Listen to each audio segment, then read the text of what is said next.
دوستوں فتنے کہاں سے پیدا ہوتے ہیں؟ فتنے کہاں سے پیدا ہوتے ہیں؟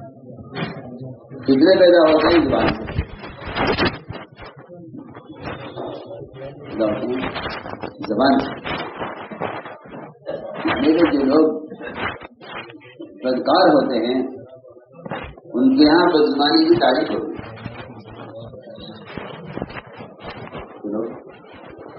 بدکار ہوتے ہیں ان کے یہاں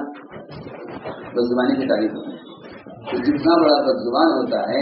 وہ بدکاروں کے نزدیک اتنا زیادہ سمجھدار اور اتنا زیادہ عقل مند۔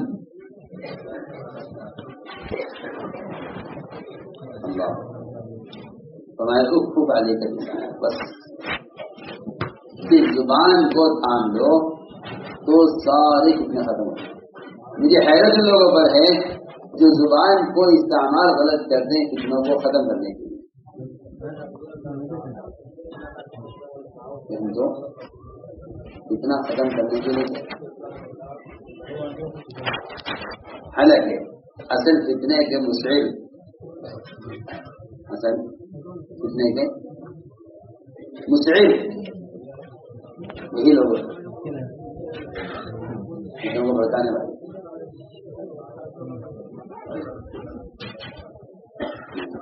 بول دیجیے آپ سے نے مسعر حرب کافر کو نہیں کہا بلکہ مسلمان صحابی کو کہا، جبکہ انہوں نے فتنہ کسی مسلمان کے ساتھ نہیں کیا، انہوں نے کافر کو قتل کیا جو ان کے قتل کے مقابلے پر تھا، اور کفار کا مال لوٹا ہے جس کو مال غنیمت ہے۔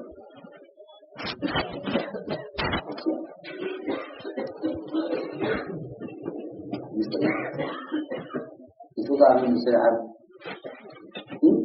صحابی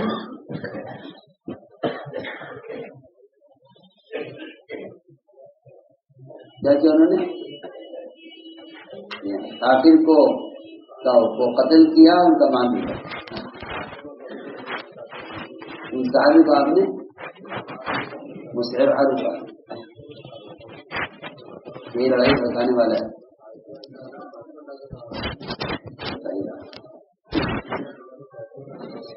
جس کو قتل کرنے کا حق ہے، جس کا مال لوٹنے کا ہمیں حق ہے، انتقام لینے والے کو مسعر حرب کہہ رہے ہیں۔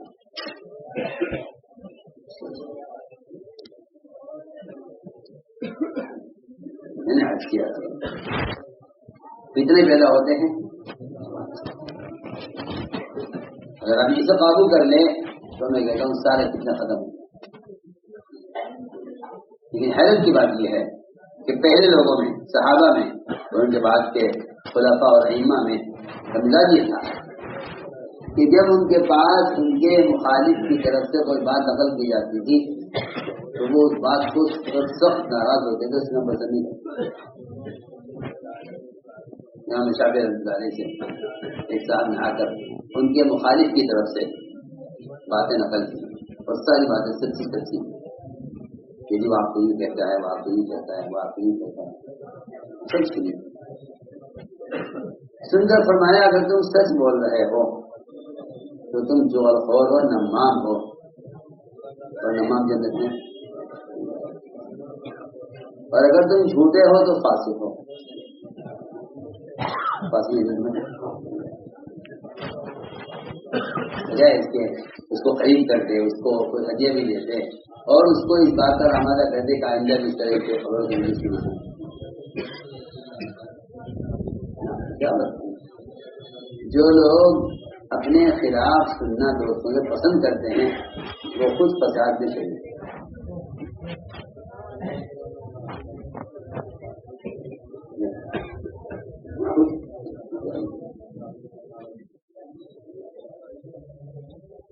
اور جو لوگ اپنے خلاف سننا اپنی رعایت ہی پسند نہیں کرتے، اللہ تعالیٰ ایسے بادشاہوں سے کام کرتے۔ ایک بادشاہ کے سامنے ایک رعایت آدمی آیا اور اس نے اپنی زبان میں بادشاہ کو وہ گالیاں دی ہیں اور وہ تہمتیں لگائی ہیں اور وہ عیاش اس کو کہا ہے اور ظالم کہا ہے اور جو اس کے منہ آئی نہیں کہا. بادشاہ نے وزیر سے کہا کہ اس کی زبان جانتا تھا. وزیر سے کہا ترجمہ کرو کیا کہہ رہا ہے. وزیر نے سچی بات کہ بادشاہ سلامت یہ آپ کو گالی دے رہا ہے, آپ یہ کہہ رہا ہے یہ کہہ رہا ہے. بادشاہ نے کہا نہیں تم غلط کہہ رہا ہے, کسی اور کو بتاؤ ترجمان. پبلک میں گالی بیٹھا ہوا تھا عام سا آدمی. نے کہا جی زبان جانتے ہو کہنا سنائیے کیا کہانی میں نے سنا اور یہاں ترجمہ کرو. وہ پبلک آدمی آیا کہنے لگا باقی سلامت یہ آدمی آپ کی بہت تعریف کر رہا ہے, کہہ رہا ہے بادشاہ صاحب بڑے سخی ہیں اور بڑے رحم دل ہیں اور رعایا کی بہت خبرداری کرتے ہیں اور ہم ان سے بڑی محبت کرتے ہیں. سارا جھوٹ اس نے ایک بات کا بھی صحیح ترجمہ نہیں. کیسا بولا؟ بادشاہ نے وزیر کو معذور کر دیا. وزیر کو ذرا سے اس کو بگاڑ کی بات اور اس وزیر کی جگہ اس عام آدمی کو وزیر بنا دیا. یہ جگہ آدمی کیا دیا؟ بادشاہ نے کہا کہ یہ آدمی پبلک کو مجھ سے جوڑنا چاہ رہے تھے.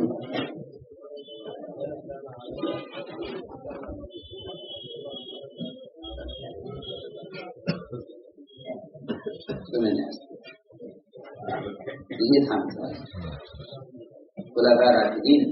صحابہ کرام کے آپس کے جو مشاجرات اور ان کے اختلافات ہیں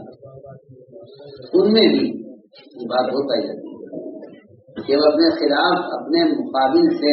براہ راست وہ کہہ لے تو سن لیں, لیکن اگر کوئی بیچ میں ذریعہ بن کر بات پہنچاتا تھا تو وہ سننا پسند نہیں کرتا. وہ اپنے حمایتیوں کے سامنے اپنے دشمن کے تعلق کو ظاہر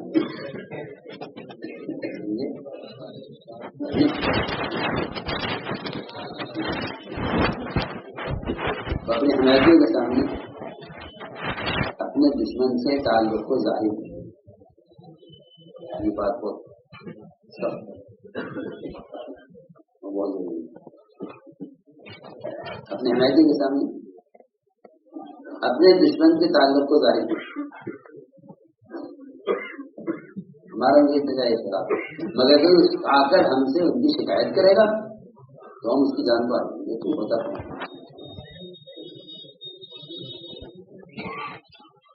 جی ہاں, میں کہتا ہوں آپ سے گھروں میں جو جھگڑے ہوتے ہیں خاندان جو جڑتے ہیں اس کی بنیادی وجہ یہ ہوتی ہے کہ جو آدمی شکایتیں سننا پسند کرے گا وہ ساتھ رہنا پسند. یہ صحیح روایت آپ نے فرمایا کوئی میرے پاس میرے کسی صحابی کی شکایت ہرگز لے کر نہ آئے.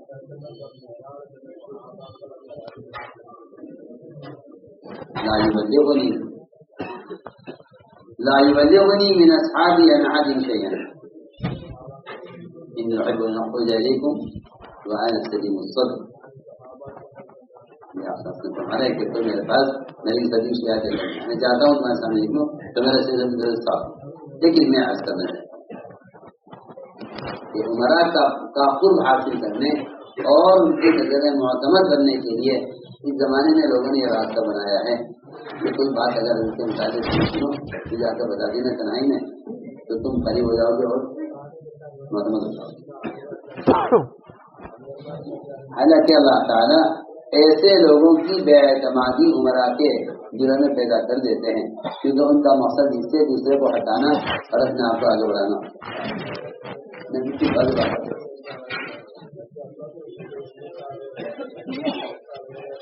دوسروں کو ہٹانے کے لیے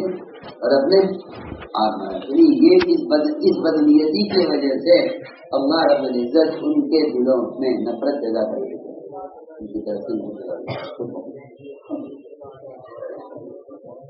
ہم سمجھتے ہیں حکمت یہ ہے کہ اپنے حمایتی کو نوازو تاکہ تمہارا گروپ بنے, تمہارے ساتھ چلنے والے کوئی ہوں تم اکیلے رہ جاؤ گے. اس کو لوگ حکمت و سیاست کہتے ہیں, حالانکہ یہ سنت نہیں. سنت یہ ہے کہ اپنے حمایتی کو دباؤ, آپ سیاستوں کو ڈالا اور سانہ نے آپ کے زبان پکڑ کے آپ کو دھکا دیا, آپ کو جو ہے معاملہ کہا, سارے قریش کو بس معاملہ کہا, سب کچھ کر گیا وہ, لیکن آپ نے عمر کو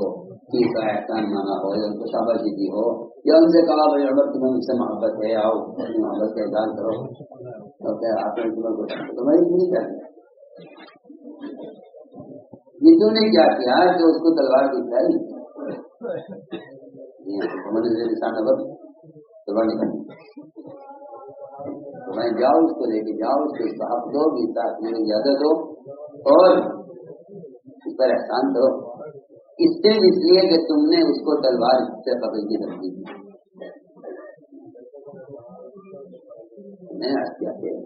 سیاست میں جو پارٹیاں بنتی ہیں اس کی بنیادی وجہ یہ ہوتی ہے کہ وہ شکایت لانے والوں پر خوب مال کرتے ہیں خوب احسان کرتے ہیں ان کو خوب دعوتیں ہوتی ہیں خوب قریب کرتے ہیں ان کا پھر کام ہی رہ جاتا ہے تو وہ دودھ کے جمع کرنے کے دوبارہ بن جاتے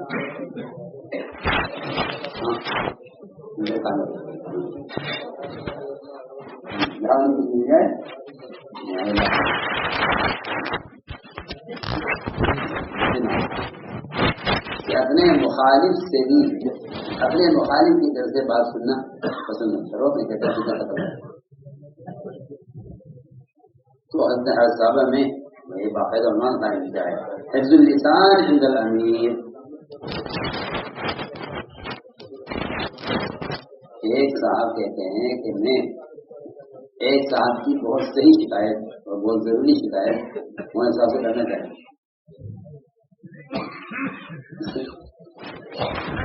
حالانکہ مولانا صاحب کو بہت خاص لوگوں میں شکایت کرنا چاہتے ہیں اور حضرت ان کے سے بہت رائے لیتے تھے بہت دوسرے سے خاص کر لیتے کہتے میں 3 سال تک میری ہمت نہیں ہوئی کہ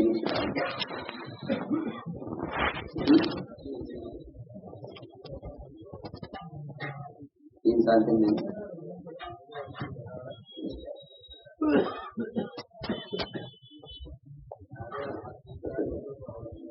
3 سال تک میری ہمت نہیں ہوئی کہ میں اس کی حدیث شکایت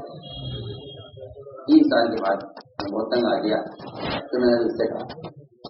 میں 3 سال سے اس کی نشان ہوں ایک سال کی غلطی ہے اور آپ سے ذکر کرنا وہ ضروری سمجھتا ہوں مگر ہمت نہیں ہو رہی ہے تو ایسے فرمایا کہ تمہاری 3 سال سے غیبت کرنے کی ہمت نہیں ہو رہی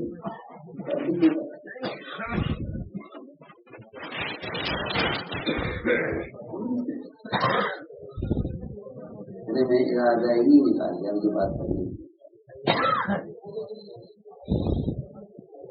لیکن اس بات کے بعد فوراً اللہ نے شادی کی اصلاح کر دی وہ بات ہی ختم ہو گئی جس کی شکایت کرنے جا رہا تھا اس کی اصلاح کے لیے اصلاح کے ذریعے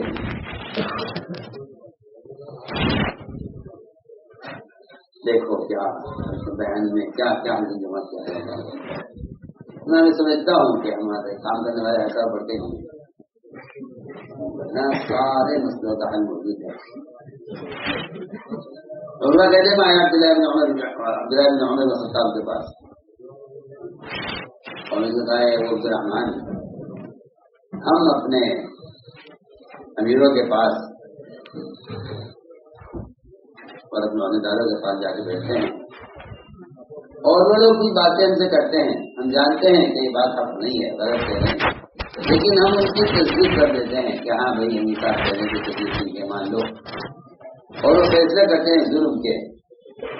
اور ہم ان کے ظلم کے فیصلوں پر ان کو تفریح پہنچاتے ہیں ان کی تعریف کرتے ہیں اور ان کی بات کی تحسین کرتے ہیں آپ کے بارے میں کیا ہے یہ ایسا کرنا کیسا ہے ہمارے بھتیجے ہم تو اس کو آپ شاسن کے زمانے میں نفاق کہا کرتے ہیں تمہارے زمانے میں خبر نہیں اس کے کیا نام ہوگا ہمارے زمانے میں یہ نفاق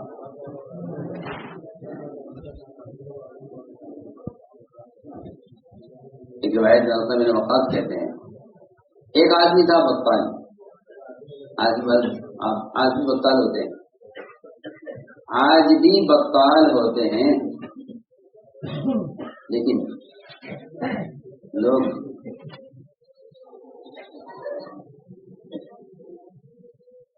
اتنے عادی ہو گئے ہیں نایانی کے یہ وہ بعض بطال کرایہ پر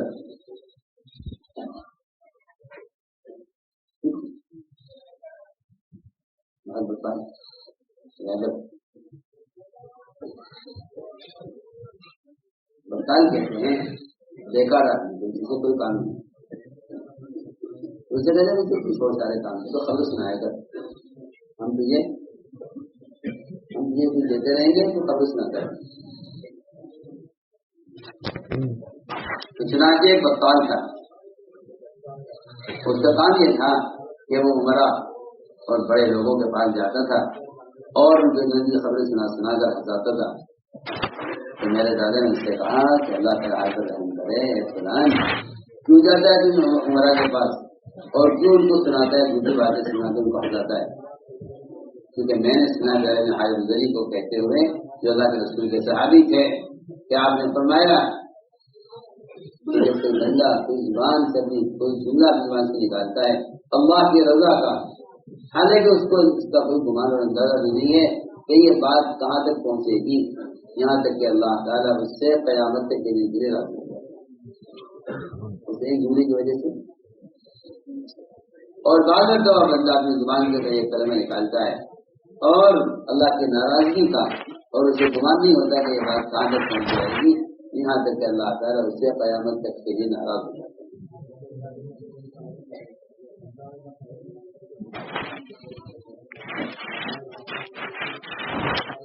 تو میں رضی اللہ تعالیٰ نے دیکھو فتنوں کے دروازوں سے، فتنوں کی جگہوں سے اپنے آپ کو بچاؤ۔ تو لوگوں نے پوچھا فتنے کے مواقع، فتنے کے مقامات کیا ہیں؟ فرمایا عمرہ پہلے مناسب کے دروازے کے مواقع ہیں۔ تم میں سے ایک آدمی اپنے امی کے پاس جاتا ہے اور اس کی غلط بات کی تصدیق کر دیتا ہے اور اس کے بارے میں کہتا ہے جو اس میں نہیں ہے۔ بات باتیں کہ مجھ سے کہا مہربانی ہے، میں دیکھ رہا ہوں تمہیں آگے بلاتے ہیں اور تمہیں قریب رکھتے ہیں اور صحابہ کے رہتے ہوئے تم سے آس پاس لوگ مشورہ کرتے ہیں، تمہیں اتنی باتیں یاد کر لو، تمہیں اتنی باتیں یاد کر لو۔ ابن عباس سے فرمایا کہ عباس نے تمہیں اتنی باتیں یاد کر لو، ایک تو اللہ سے ڈرتے رہنا اس بارے میں کہ تمہارا امیر تم پر جھوٹ کا تجربہ کرنا ہے، یہ بہت ضروری ہے، کیونکہ جو لوگ امیر کے سامنے بات غلط پیش کر دیتے ہیں، اچھا وہ تو سمجھتے ہیں کہ بھائی ہم نے پیش کر دی مستحل ہے، اور آپ نے یہ فرمایا حدیث سے صحیح روایت ہے کہ تم میں سے بعض بات کے مقابلے میں بہت تیز زبان اور بات کو سرے پر رکھنے والے ہوتے ہیں،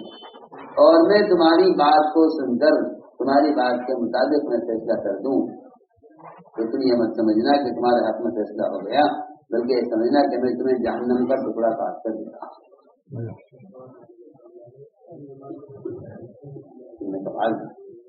الحمد القول ہوتا ہے،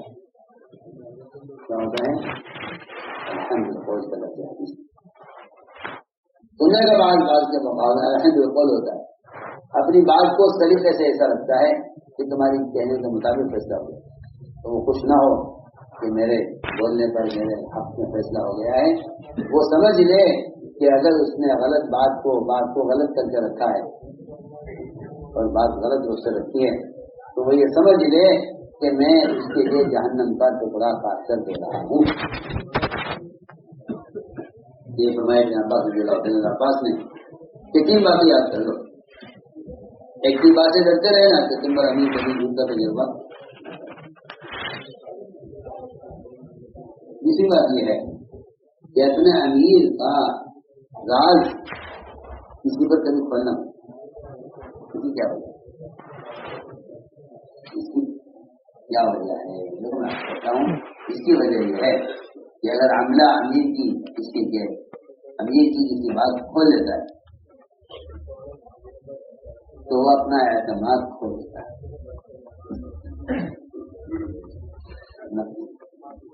شاید بہت معمولی بات ہے۔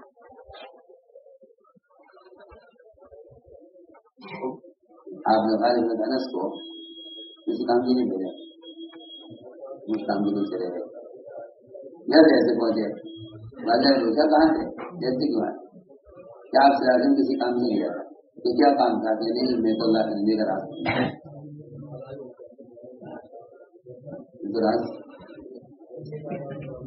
بتا دو پاکستان میں کیسے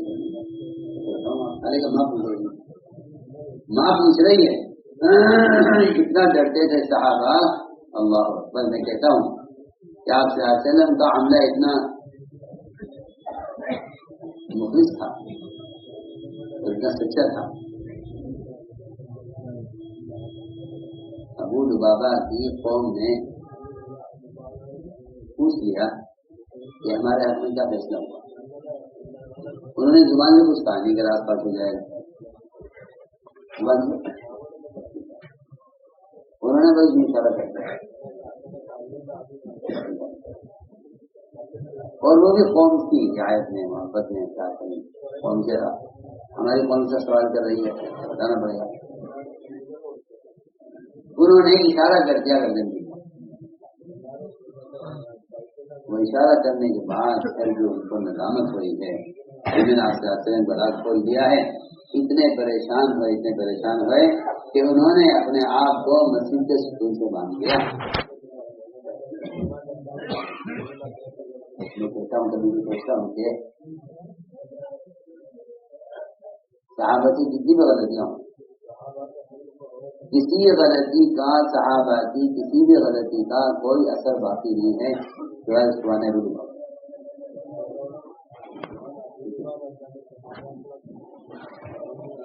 بندہ کا غلطی ہوئی، قابل مالک کا غلطی ہوئی، اور بہت ساری میں نے معاف کر دیا، لیکن کسی چوک کی کوئی علامت، اس کا کوئی اثر کہیں نہیں ملے گا سوائے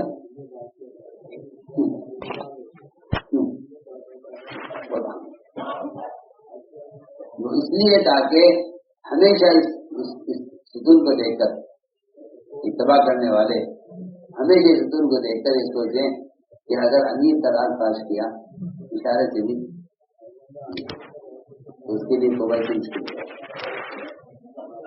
انہوں نے آپ کے ستون سے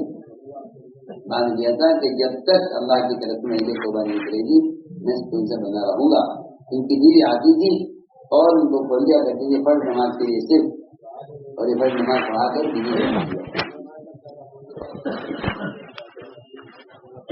اب اگر ہمارے پاس آتے ہم سے کہتے تھے میں انتظار میں رہے کہ نہیں آپ کسی سے میرا خیانت کی ہے، مجھے تو اللہ سے معافی چاہیے. اور ان کی رعایت میں ایک اشارہ کر دیا گردن کی طرف.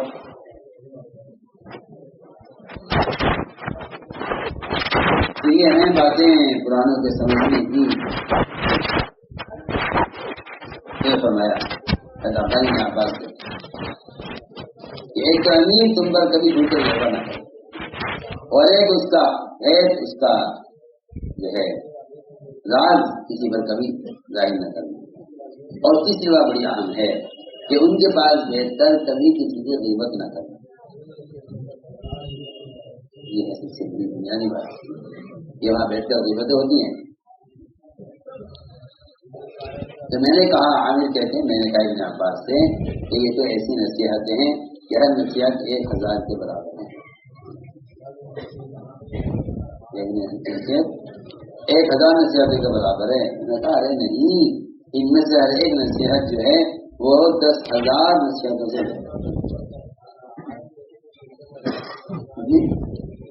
10,000 نصیحتوں سے بہتر ہے ایک نصیحت.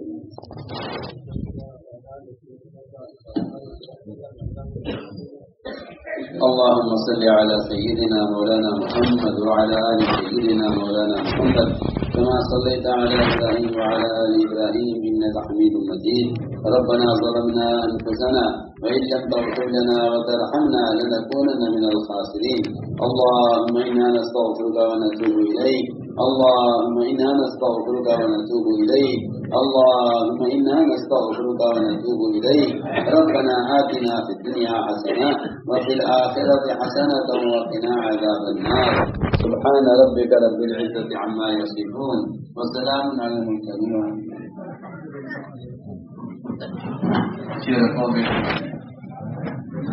تمام حضرات ضروری باتیں سنیں اپنے ایمان اور سامان کی خود ہی حفاظت فرمائیں. ایمان کی حفاظت